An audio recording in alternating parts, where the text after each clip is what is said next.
Hello and welcome friends. जब भी आपसे कहा जाता है ना कि आप पाइथन में रिवर्स ऑर्डर में स्ट्रिंग को प्रिंट कराइए तो ये काफी चैलेंजिंग हो जाता है। तो अभी जैसे मैं ट्रेडिशनल आइडियली ओपन करता हूं, यहां पर ये पाइथन ओपन किया है मैंने आइडियली यानी इंटीग्रेटेड डेवलपमेंट लर्निंग एनवायरनमेंट, इसे ओपन कर लिया है। तो रिवर्स ऑर्डर में क्या कैसे प्रिंट कराया जाए? पाइथन एक ऐसी लैंग्वेज है जो इंटरप्रीटेड होती है, मतलब लाइन वाइज वो एरर बता सकती है। इंटरप्रीटर यूज करता है पाइथन, ठीक है, कंपाइलर नहीं यूज करता है, ठीक है। पाइथन कंपाइलर यूज नहीं करता है, ये इंटरप्रीटर यूज करता है। तो लाइन वाइज ये एरर बताता है, इजी टू लर्न है।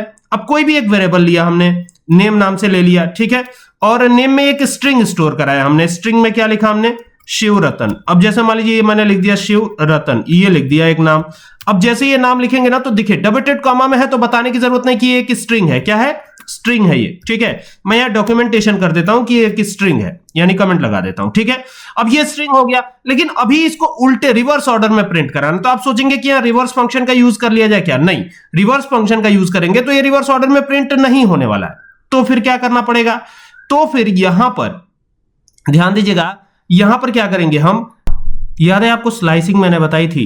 तो आप सिंपली यहां पे प्रिंट लिखिए और प्रिंट लिख करके, चूंकि हमने इस स्ट्रिंग को नाम दिया है नेम, तो यहां पे लिख दीजिए नेम, और ये नेम लिख करके बस काम यहीं पर हो जाएगा आपका। अब देखिए यहां पर क्या करिएगा ना, एक बार कॉलन लगाइएगा। कॉलन लगाने से क्या होगा कि ये पूरा ही, जैसे मान लीजिए इसको बंद कर दे और प्रिंट करा दे, तो ये पूरा ही शिवरतन प्रिंट हो जाएगा, मतलब ये स्ट्रिंग ही पूरा प्रिंट हो जाएगा। लेकिन रुकिए, यहाँ पे हमें एक बार और कॉलन देना और एक बार लगाना है -1। क्या लगाना है? -1 लगाना है। तो अभी होगा क्या, देखिए ये -1 स्टेप वैल्यू बन जाएगी। ये शुरू से लेके लास्ट तक जाएगा और -1 स्टेप वैल्यू बनेगी। मतलब पहले n आएगा, फिर a आएगा, फिर t आएगा, फिर a आएगा, फिर r आएगा, फिर v आएगा, फिर i आएगा, फिर h आएगा, फिर s आएगा। इस ऑर्डर में ये प्रिंट करेगा। समझ रहे बात को?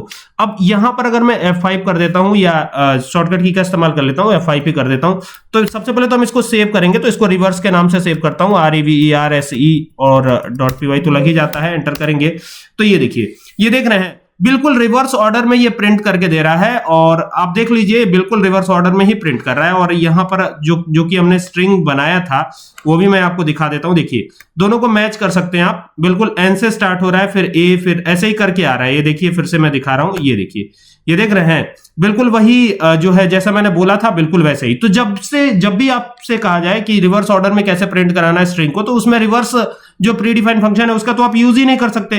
तो आप यही तरीका इस्तेमाल कर लीजिएगा, ठीक है। ये तो बात रही कि स्ट्रिंग के लिए। अगर यही लिस्ट होता तो, अब जैसे मान लीजिए ये लिस्ट बनने वाला है, तो लिस्ट बनेगा तो कैसे बनेगा? तो ये देखिए ये लिस्ट हो जाएगा LIST, लिस्ट, ठीक है। अब लिस्ट हो जाएगा तो ये स्ट्रिंग हटा देंगे, डबल कॉमा हटा देंगे, तभी तो लिस्ट बनेगा, और स्क्वायर ब्रैकेट में लिखेंगे इसको, ठीक है ना। तो ये लिस्ट बनेगा। तो यहां से क्या करता हूं, ये स्क्वायर ब्रैकेट ओपन कर लेता हूं और यहां से ये देखिएगा ये बनेगा लिस्ट, ठीक है। फिर कॉमा लगाइए, फिर यहां पे कुछ और नाम लिख देता हूं, लाइक यहां पे लिख देता हूं RAM राम, फिर यहां पे ये इस तरीके से, फिर यहां कॉमा लगाता हूं, और फिर ऐसे ही करके चलना है आपको। समझ रहे बात को? ऐसे ही करके आपको चलना है। तो यहां पे पहले क्लिक करते हैं और ये कॉमा लगाते हैं, ये देखिएगा, ये इसको हटा देते हैं, ये हो गया, ठीक है। और फिर यहां पे आते हैं, फिर अगला एक और नाम लिख देते हैं, लाइक रितेश RITESH, ये एक और नाम लिख दिया हमने, और यहां पे इसको बंद कर दिया। अब बंद करने के बाद अब देखिए, अब अगर आप इसको चला देते हैं, देखिए सेम चीज पे चला रहा हूं, सेम चीज पे, ठीक है। तो ये देखिएगा, जरा देखिएगा यहां पर, अच्छा ये एक कॉमा रह गया यहां पे, इसको हटा देते हैं, इसका कोई काम नहीं है, ठीक है, ये हटा दिया। अब चलिए, अब इसको दोबारा से रन कराते देखते हैं कि ये रिवर्स ऑर्डर में जाता है या नहीं जाता है। तो देखिए बिल्कुल ये रिवर्स ऑर्डर में प्रिंट करके दे रहा है, और ये टेक्निक लिस्ट पे भी काम कर जाएगी।